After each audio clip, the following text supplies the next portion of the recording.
అక్షయ దేహం అనుగ్రహించుటకు అతి త్వరలో ఆర్భాటంతో రానయ్యున్న యేసుక్రీస్తు వారి ఘనమైన నామమున మరొకసారి మీ అందరికీ శుభములు.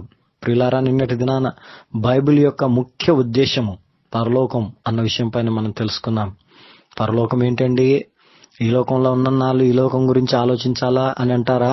ప్రియులారా, ఈ లోకంలో ఉన్న దాని గురించి ఆలోచన చేయమని బైబిల్ ఎప్పుడు చెప్పలేదు. ఈ లోకంలో ఉన్నన్నాళ్ళు నువ్వు ఎలా జీవించాలో, ఎలా జీవిస్తే నీకు ఈ లోకాన్ని విడిచినాక పరలోకం వస్తుందో దాని గురించి ప్రబోధించిందే గాని ఈ లోకంలో సంపాదన గురించి బైబిల్ ఎక్కడా కూడా ప్రబోధించలేదు. కొత్త నిబంధనలో మనం చూస్తున్నాం. పాత నిబంధన భక్తులు కూడా వారిలో ఉన్న విషయాలన్నిటిని కూడా నిన్నటి దినాన మనం తెలుసుకున్నాం. వారి యొక్క విశ్వాసం కూడా.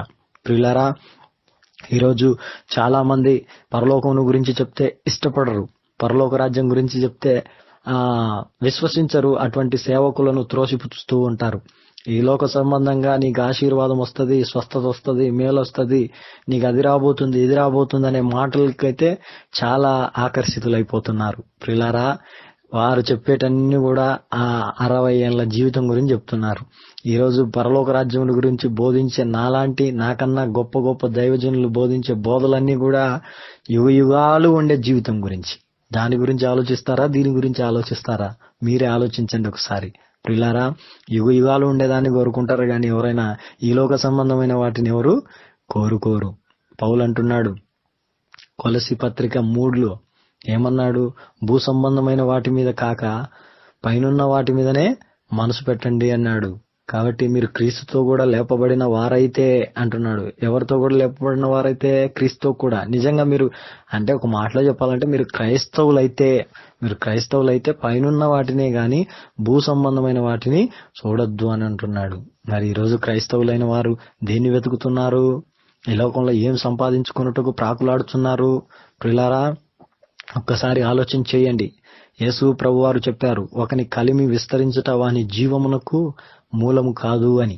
కాబట్టి ఈ లోకంలో ఉన్నటువంటి సంపద మన జీవానికి మూలం కాదు అని ప్రభు మాట్లాడిన మాటను బట్టి ఒక్కసారి ఆలోచన చేద్దాం. ఈ లోకంలో ప్రియులారా, దేవుని రాజ్యమును గురించి ఆలోచించాలి. ప్రభువారు తన నోటి నుండి మొదటిసారిగా సువార్తను ప్రకటించేటప్పుడు ఆయన నోట్లో నుంచి వచ్చిన మొదటి మాట ఏంటో మీకు గుర్తుందా అండి? ఏమన్నారు ప్రభు? ఏమన్నారు?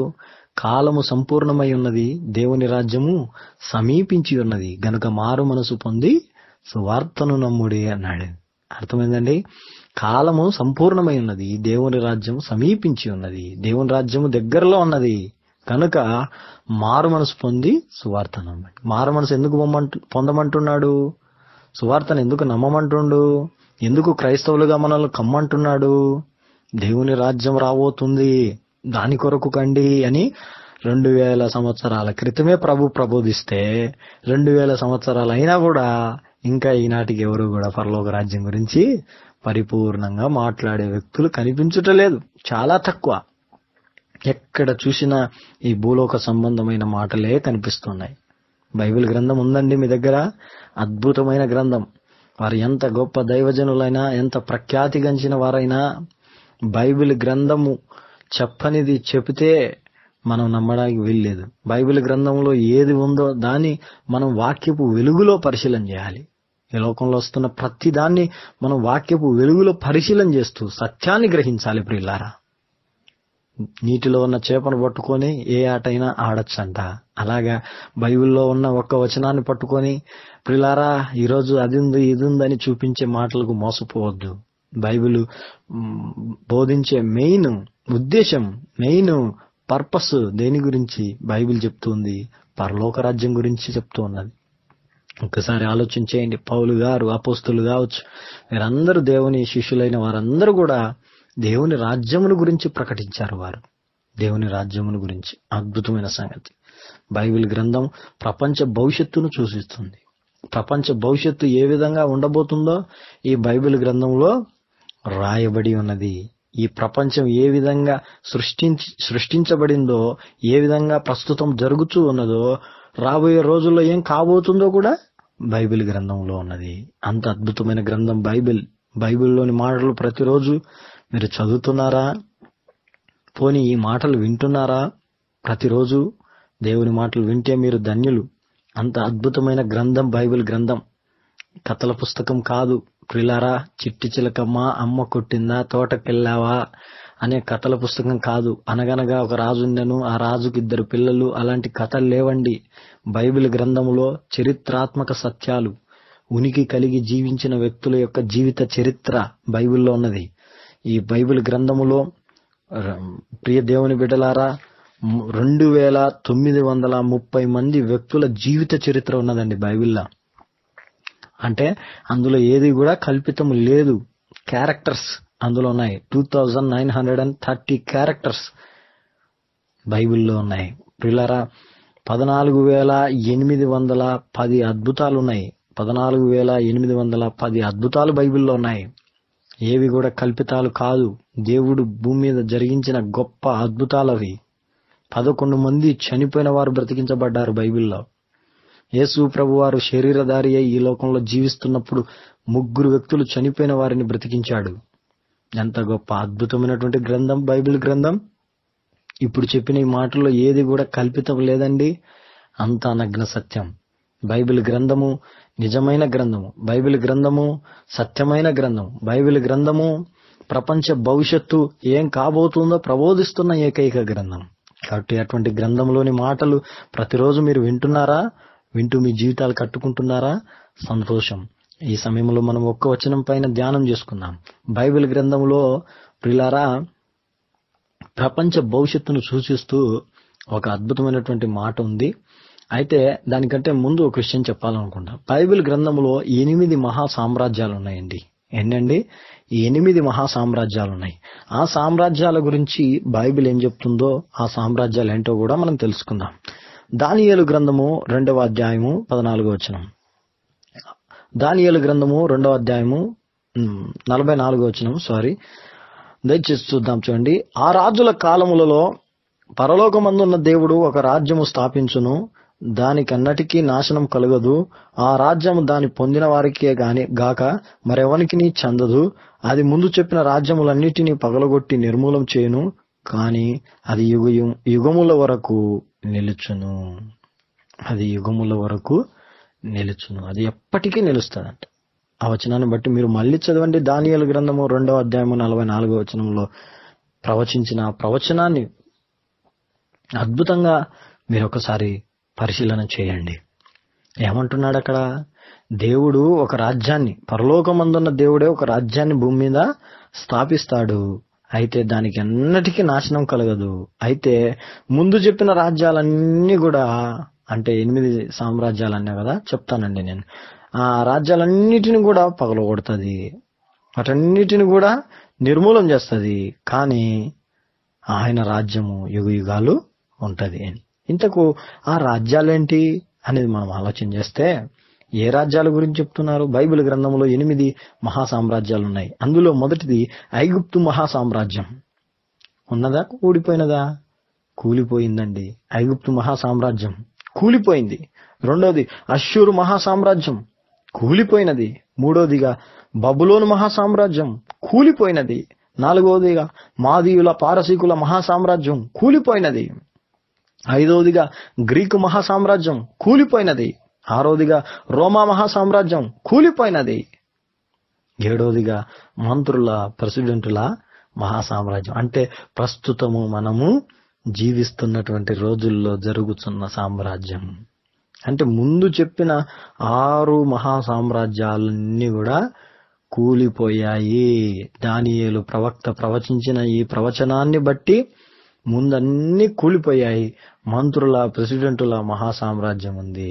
అంటే ఆ సామ్రాజ్యం కూడా కూలిపోతుంది. 8వ మహా సామ్రాజ్యం వస్తుంది, అది యుగ యుగాలు నిలుస్తుందని. ఆ 8వ మహా సామ్రాజ్యం ఏంటి? యేసు క్రీస్తు వారి యొక్క మహా సామ్రాజ్యము. అదే 1000 ఏళ్ల పరిపాలన. హల్లెలూయా. అర్థమైందండి? దేవుడి సామ్రాజ్యం అది, రక్షకుని యొక్క రాజ్యం అది. ఆ రాజ్యానికి అంతము లేదు. ఎంత అద్భుతమైన మాట అండి. నేను ఒక మాట చెప్తున్నాను. ముందు చెప్పిన 6 మహా సామ్రాజ్యాలు కూలిపోయి ప్రస్తుతం మనం చివరి సామ్రాజ్యంలో ఉన్నాం. ఇది కూడా కూలిపోతుంది. నెక్స్ట్ వచ్చేది పరలోక రాజ్యం. మరి దాని గురించి ఆలోచన చేయకుండా మరి దేని గురించి మనం ఆలోచన చేస్తున్నాం? ప్రియులారా, ఒక్కసారి పరిశీలన చేసుకుందాం. మనం ఈ రాత్రి యేసు ప్రభు రావచ్చు, ఈ రోజే రావచ్చు, ఇప్పుడే రావచ్చు, చెప్పలేం. ఈ ఉదయకాల సమయంలో ఈ మాటలు వింటున్నారు. ఒక్కసారి మీరు మీ పరిశీలన చేయండి, ఆలోచన చేయండి. నేను దేనికోసం జీవిస్తాను, దేనికోసం భక్తి చేస్తున్నా?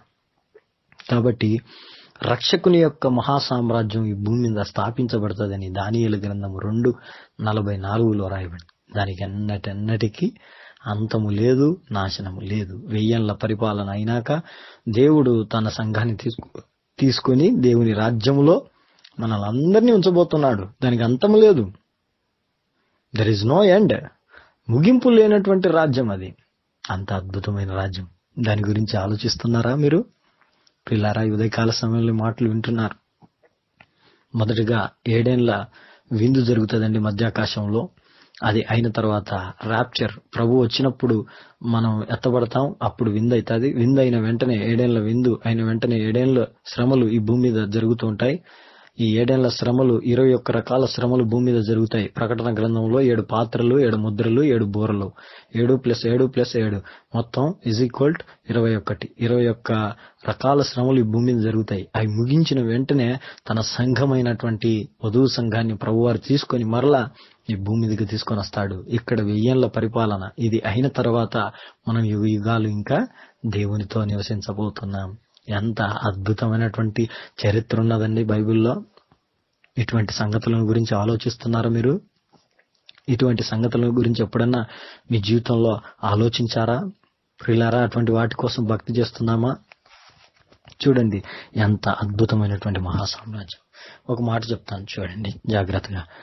దేవుడు ఎందుకు మరలా ఈ భూమి మీదకి తన సంఘాన్ని తీసుకొని వచ్చి 1000 ఏళ్ల పాలన ఇక్కడ జరగబోతున్నది అనే దాని గురించి. ఏదైనా తోటలో ఆదాము అవ్వ వీరిరువురు కూడా దేవుడు కన్న కలలు కాలగర్భంలో కలిపేశారు సాతాను మాట విని. అయితే ఆ 1000 ఏళ్ల పరిపాలనలో దేవుడు దాన్ని సంపూర్ణం చేయబోతున్నాడు.